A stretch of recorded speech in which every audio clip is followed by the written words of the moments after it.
Assalamualaikum warahmatullahi wabarakatuh. Bismillahirrahmanirrahim. Kalau kita mempertimbangkan, membandingkan, dan mengetahui hasil dari pertandingan Indonesia melawan Jepang, sesungguhnya ini merupakan satu kondisi yang harus kita pahami sama-sama bahwa fakta itu tentu sesuai dengan realita. Dari 17 kali pertemuan, Indonesia menang 5 kali, Jepang menang 10 kali, kemudian imbang 2 kali. Kalau dari sisi peringkat, tentu Indonesia peringkat 130 dunia, terhitung dari peringkat FIFA yang kemarin, dan Jepang peringkat ke-15. Tentu saja ini memberikan satu kondisi yang berbeda. Nah, dari sisi permainan tentu kita harus mempertimbangkan bahwa sebenarnya pemain kita ini kalah dari berbagai sisi. Karena Jepang ternyata pemainnya adalah semuanya grade A, sedangkan kita adalah grade B atau grade C. Dan ini sesungguhnya mempunyai sesuatu yang sangat-sangat berbeda. Pada kondisi-kondisi lain tentu peluang terbesar kita adalah di menit ke-7 ketika Ratnar Ortmangun berhadapan dengan salah satu pemain Jepang, dan itu sebenarnya kalau dikondisikan 90% gol. Tetapi tentu dalam situasi hujan dan situasi yang tidak menguntungkan tentu apa saja bisa terjadi. Dan itu tentu saja yang terjadi di tim kita. Yang debut sementara ini pertama kali ada 8 pemain yang tentu saja waktu pertama kali melawan Jepang, terutama di GBK. Dan yang debut terbaru adalah Kevin Dick, dan ternyata Kevin Dick kemarin juga cedera. Yang ini tentu saja diharapkan semoga pada pertandingan melawan Saudi Arabia nanti Kevin Dick bisa ikut main, karena suka tidak suka, mau tidak mau, kita akan sangat membutuhkan tenaga dari Kevin Dick. Yang lebih kita soroti sama-sama adalah tentu Jepang sangat bermain baik, sementara kita jarang mendapatkan bola. Ini merupakan satu kondisi yang lebih efektif untuk saya bisa sampaikan. Terus pelatih Jepang tentu saja Haji Momoriyasu ini mempunyai sebuah janji bahwa dia akan membantu Indonesia untuk bisa masuk ke Piala Dunia. Tentu ini sesungguhnya meskipun kalau Jepang ini menggunakan pemain lapis kedua sekalipun atau lapis ketiga sekalipun, tentu akan sulit untuk dikalahkan pemain kita. Karena mau tidak mau, apalagi tentu saja pemain-pemain kita adalah pemain muda. Dan ini pemain muda ini membutuhkan jam terbang yang lebih, terutama ketika kita tahu bahwa golnya atau on goalnya pertama kali yang tentu saja ini menjadi gol bunuh diri yang dibuat oleh Justin Hutner. Dan Hutner ini hemat saya sudah melaksanakan atau melakukan 2 kali gol bunuh diri, dan sama-sama melawan Jepang waktu di Piala Asia yang waktu itu skornya 3-1. Waktu itu juga blundernya dilakukan oleh Justin Hutner. Tapi tentu saja ini tidak bisa menjadi alasan bahwa memang pemain kita senantiasa memang butuh jam terbang. Dan Takumi Minamino yang bisa menjebol gawang Martin Paes di menit ke-37 ini tentu saja karena apa? Barisan kita di sektor kanan sangat rapuh. Nah, tentu saja ini ada beberapa kritik untuk beberapa waktu yang ke depan, mengapa justru yang dimasukkan adalah Pratama Arhan, Marcelino Ferdinand, dan tentu saja ini mengapa Eliano dicadangkan. Tentu saja ini kalau kita bikin head to head ya, antara bagaimana kualitas dari Pratama Arhan terhadap Eliano, ini akan berbeda sekali kondisinya. Tetapi tentu saja kami tidak bisa mengkritik seperti itu karena memang ini adalah murni kebijakan atau hak dari Sintayong sebagaimana yang telah dilakukan. Tetapi yang paling penting tentu saja sebagaimana biasa orang Jepang ini tertib, dan tentu saja kita juga terima kasih kepada teman-teman supporter yang tentu saja berperilaku sangat baik, tidak bikin rusuh, tidak membuat sesuatu dan tetap setia sampai dengan peluit panjang terakhir dikondisikan atau ditiup.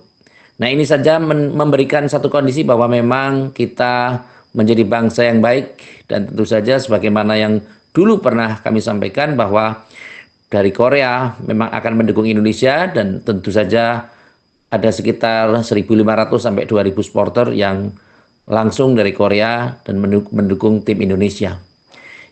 Dan tim dari Jepang sekitar 4.000 orang datang ke Indonesia untuk menyaksikan tim mereka, tim nasional Jepang melawan Indonesia. Tentu saja ini menjadi perhatian kita sama-sama untuk pembelajaran juga bahwa memang chemistry dari pemain itu sangat penting. Apalagi pada saat ini timnas kita banyak orang-orang yang baru. Dan kita suka tidak suka, mau tidak mau harus percaya bahwa kekurangan kita adalah di sektor striker. Nah, striker ini tentu saja ke depan, karena kemarin juga sudah ada Ole Rummenigge yang tentu bersalaman dengan Bapak Erick Thohir, tentu saja ini menjadi sebuah berita gembira yang kita nantikan, bahwa ke depan di bulan Maret yang akan datang, tentu Ole Rummenigge diharapkan sudah bisa memperkuat tim nasional kita. Tentu hal yang terjadi tadi malam, dan ini merupakan satu kondisi yang tentu saja ini menjadi perhatian kita sama-sama, bahwa tidak cukup kita untuk menyalahkan siapapun, karena sesuatu juga sudah terjadi. Dan yang paling penting adalah bagaimana membuat kondisi yang efektif untuk bisa melaksanakan hal-hal yang lebih relevan saat ini.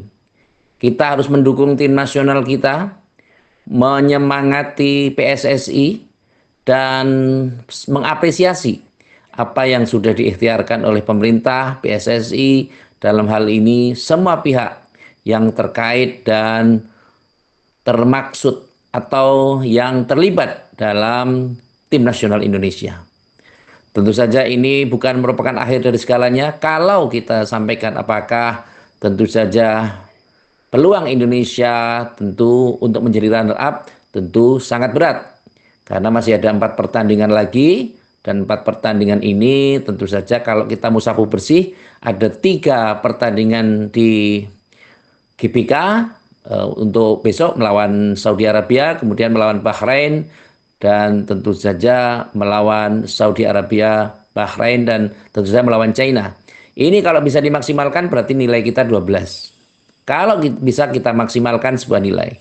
Tentu kalau untuk rancangan awal kita targetnya 15, tentu akan sangat susah, bahkan peluang itu akan tertutup. Tetapi kalau kita hanya berpikir peringkat 3 atau peringkat 4, tentu saja ini menjadi sebuah motivasi atau perjuangan.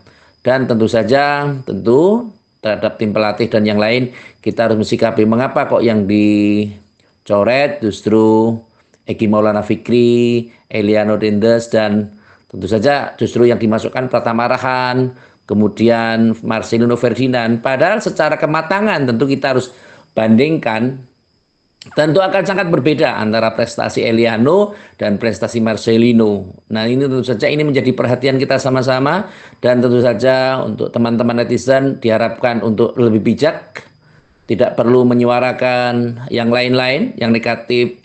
Seperti biasa kadang-kadang kan orang kalau tidak suka sudah mengatakan Sintayong out atau tim nasional out, atau menyarankan siapa untuk segera mundur atau dan lain sebagainya.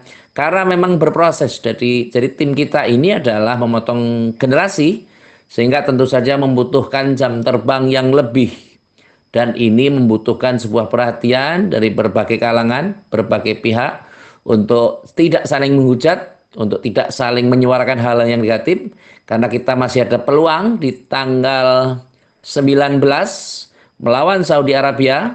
Maka mari kita maksimalkan peluang-peluang itu, sehingga tentu saja hal-hal yang sekarang ini terjadi, terutama ketika kita kalah 4-0 terhadap Jepang, karena memang kita harus memahami bahwa bisa seri saja sudah bagus, tapi meskipun kita kalah tentu saja ada hal positif, yakni bagaimana kita bisa mengkondisikan bahwa memang Jepang ini levelnya 2 tingkat di atas kita. Dan tentu saja ini menjadi perhatian untuk semuanya, terutama di kalangan Gen Z, ya, generasi Z ini, tentu tidak asal dalam menyampaikan sesuatu.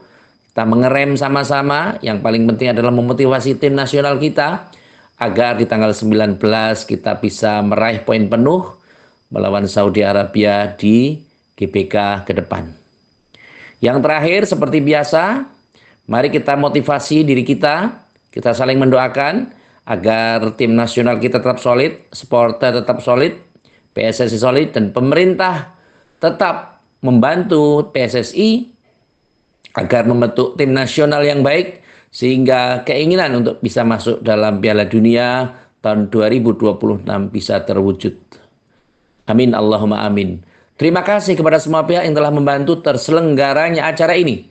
Semoga acara ini, ulasan-ulasan saya ini bisa bermanfaat atau setidaknya memberikan gambaran atas kejadian-kejadian yang terjadi pada saat pertandingan Indonesia melawan Jepang. Sekali lagi, terima kasih atas segala perhatian dan mohon maaf atas segala kekurangan. Saya akhiri. Wallahul muwaffiq ila aqwamit thoriq. Wassalamualaikum warahmatullahi wabarakatuh.